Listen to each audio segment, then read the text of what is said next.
Karon maghisgot ta sa basic structure sa HTML. So kani ang isa ka simple nga basic structure sa HTML. So atong isgutan ang kada parte ani. So kaning nasa pinaka first niya nga part or pinakataas is ang doc type. So ang doc type para na siya sa pagset sa document type aron makabalo ang browser unsaon pag-display. So since HTML atong isgutan, so ang doc type niya is HTML. Pero nailay-laing klaseng doc types. So sa karon ato lang sa hinumduman nga we are working with HTML. And then kani siya mo ni siya pinakauna gyud, pinaka-top, pinakaunang elemento sa HTML nga file. And then kaisa lang sad na siya to ibutang. Ang sunod is ang HTML. So kaning ikaduhang linya niya mo ning HTML.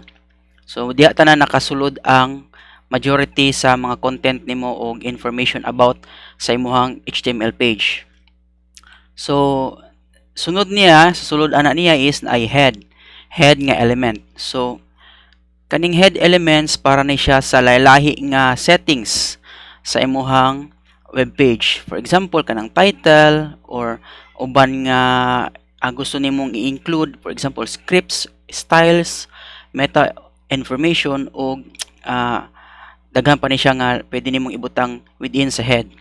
So ang naa-diri sa sulod sa head is title. So gikan pa lang sa iyahang pangalan nga title, so specify nimo or ibutang nimo kung unsa ang title aning imong HTML file. So pag render ana sa browser, pag display sa browser, mugawas na siya didto, makita nimo sa tab. Mugawas didto kung unsa ang title nga imong gibutang.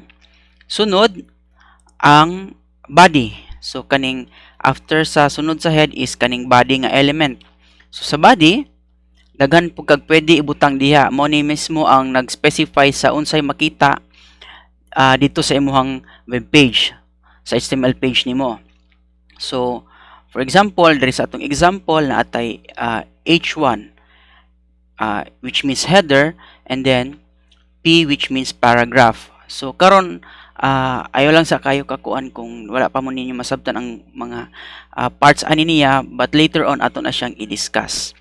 Okay?